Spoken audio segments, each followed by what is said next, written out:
Putin bad news. Putin's problem at the border. Vladimir Putin, the leader of Russia, appears to be in a difficult position.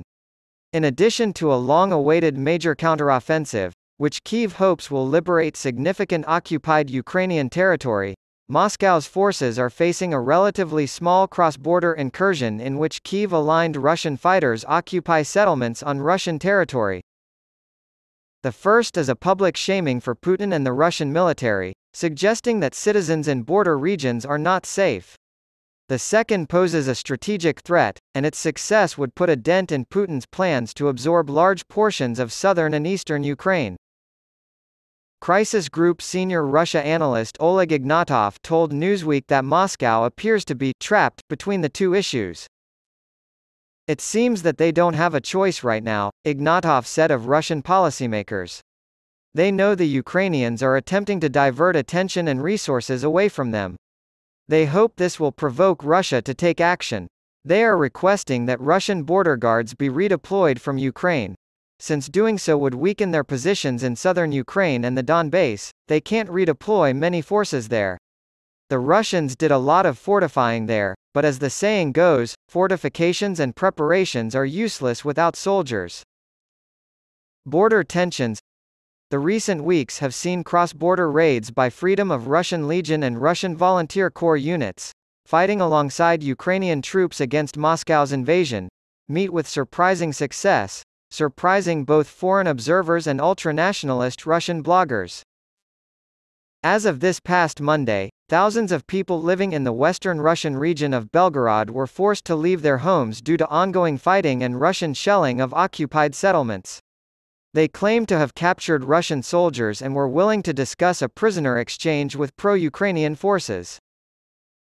According to the Institute for the Study of War's Sunday Bulletin, the dissonant Russian responses to and reporting about the limited raid in Belgorod Oblast continue to suggest that the Russian leadership has not yet decided how to react to these limited cross-border raids. According to Ignatov, the recent fighting on Russian soil is an embarrassment for the Kremlin and the military because of Russia's slow and so far unsuccessful response. Ignatov said, "They're trying to downplay the significance of this situation.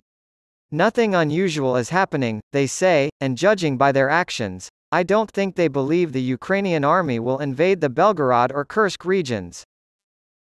However, Moscow is in a precarious position because of the raids even if Kyiv does not seek to expand the incursion. The length of the front line is approximately 1,300 kilometers, or 800 miles, as stated by Ignatov. They are unable to protect the entire front line. The majority of their troops were stationed in Donbass and southern Ukraine. That means the Ukrainian offensive in Donbass or the Zaporizhia region is expected there. It shows their weakness, Ignatov said. The official response has been very tepid. The evacuation of the area began later than planned. It makes sense to move everyone away from the border, as the Russians fighting alongside the Ukrainians could theoretically attack any settlements located too close to the border.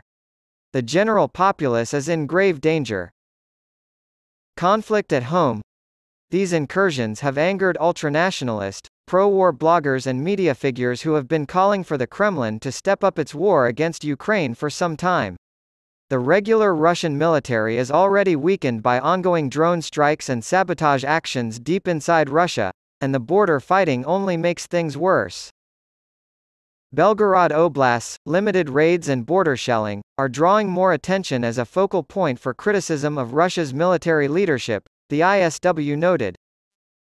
Wagner Group boss Yevgeny Prigozhin, who has been a sore spot for the regular military hierarchy throughout the Kremlin's so-called special military operation, has said his mercenaries are ready to step in if necessary.